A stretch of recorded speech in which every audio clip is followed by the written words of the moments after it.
Hello பெரியம்மா, நான் ஜானகி பேசுறேன்.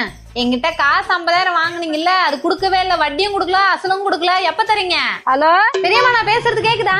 ஹலோ ஹலோ பெரியம்மா, காசு எப்ப தருவீங்க? எனக்கு உடனே காசு வேணும். என்ன வெங்காயமா?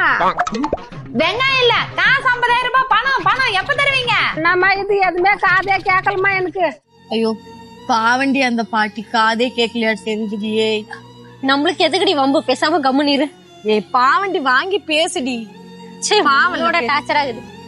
ஹலோ பாட்டி போன் கொடுங்க. ஹலோ ஏமா, அவங்க காசு 50,000 ரூபாய் தரணுமா? தரவே இல்ல. கொஞ்சம் சீக்கிரம் கேட்டு வாங்கிட்டாமா. ஓ அப்படியா, இருங்க நான் சொல்றேன். பாட்டி 50,000 ரூபாய் கேக்குறாங்க. 50,000 ரூபாய். அப்படியா? அது எனக்கு தெரிஞ்சதுனாலதான் நான் காது கேட்கலான்ட்டு ஹலோ ஹலோன்னு. நீ பேசல, நீயே கட்டிக்க. ஃபர்ஸ்ட் போனே கட் பண்ணு. ஹலோ ஹலோ, அந்த போனு நீயே வச்சுக்க. நீயே கடங்காரு போன் பண்ணுவாங்க, பேசிக்க நீ.